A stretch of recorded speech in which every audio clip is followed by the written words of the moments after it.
She didn't say a word. She just looked at me like she'd already decided how the night would end. My name is Tessa. I'm 25, and I never liked clubs.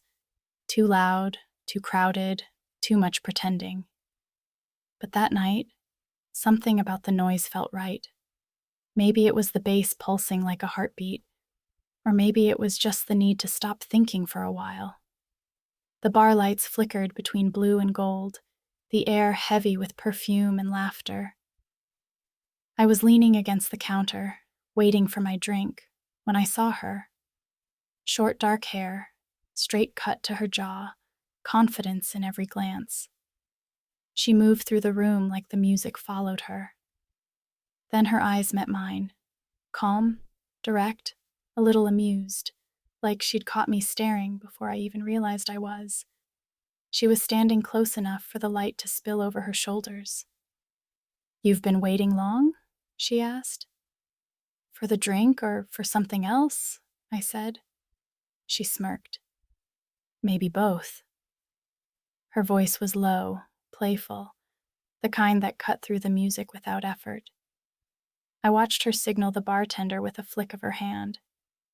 "Two of whatever she's having," she said. I raised a brow. "You don't even know what it is." "I don't need to," she said. "You look like you'd pick something interesting." Her name was Lena, 29, a graphic designer on weekends only, as she put it. She asked about me, not in the polite small talk way, but like she actually wanted to know. I told her I worked with sound, editing, mixing, chasing the perfect balance between chaos and clarity. She laughed softly. "Then you came to the right place." The drinks arrived. We toasted without words. The bass dropped, the crowd shifted, and for a second, everything else blurred. "So," she said, leaning in slightly, "are you here with someone?" I shook my head. "Good," she said, smiling.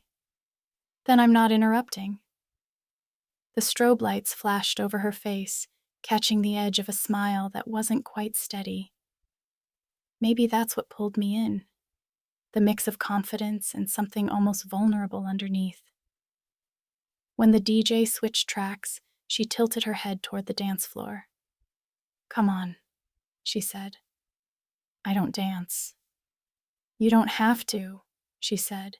"Just move until you forget why you said no." And somehow, I followed her. We found a quiet corner near the back of the club, away from the crush of dancers. The sound still pulsed through the walls, but softer now, like a heartbeat we could breathe with instead of chase. Lena leaned on the bar, tapping her glass. "You don't really like places like this, do you?" I shook my head. "Not usually." "Then why tonight?" "I guess I was hoping for a good distraction." She smiled. "And did you find one?" The light flickered, flashes of blue and red washing across her face. She looked different in every color, confident, thoughtful, then unreadable. "Maybe," I said. She laughed quietly. "That's a careful answer." "It's the only one I've got." Someone brushed past us. The scent of perfume and the chill of the door mixed with the heat of the room. She moved a little closer so I could hear her. "You don't talk like someone who wants to disappear in a crowd." Maybe I just picked the wrong crowd. Her eyes met mine. The world around us didn't stop, but it slowed, long enough for me to notice the small things, how her hair framed her face, how she tilted her head slightly when she listened. "I like your kind of quiet," she said softly. "It cuts through everything." The DJ switched songs, slower, deeper. People cheered, but the two of us didn't move. She finished her drink, set the glass down, and turned toward me. "You want to get some air?" Outside, the street was cooler, still buzzing with sound that leaked from the open doors. She took a deep breath, looked up at the sky, a blur of city lights and faint stars. "Better," she said. Yeah, I answered. The music's still playing, though. She smiled. Maybe it's supposed to. We stood there for a while, just two people who didn't need to fill the silence. She finally said, I come here most weekends. You? I might, I said. Then maybe next time, she said, I'll buy the first round. She turned to leave, the neon from the sign catching in her hair. I watched until she disappeared into the glow, the echo of the bass following her down the street.